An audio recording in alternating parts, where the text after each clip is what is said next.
हे बघा YouTube family, तुम्हाला कळकळीची विनंती आहे. बघा माझ्या सासूबाईला पॅरालिस अटॅक झालेला आहे.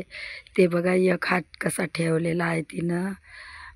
प्लीज एक हात कसा ठेवलेला आहे तिनं बघा. आणि एकच हात आणि एकच पाय कशी तरी चालते. चालता येत नाही ना. हे कुठं तोंड झालं काय सांगू गता. माझ्या सासूची खूपच खराब झालेली आहे. एवढी चंचळ बाई होती, एवढी कामाची होती. बघा काय अवतार झाला माझ्या सासूबाईचा. तुम्हीच सांगा प्लीज.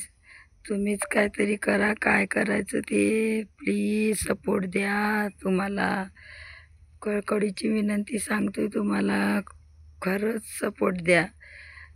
काही सगळं जाग्यावर हागणं मुतणं आहे. काही चालता येत नाही, उठता बसता येत नाही, काय करता नाही येत, बोलता सुद्धा येत नाही. काय करू मी, काही समजत नाही हो. YouTube family, my sweet family, please मला सपोर्ट करा. प्लीज प्लीज सपोर्ट करा.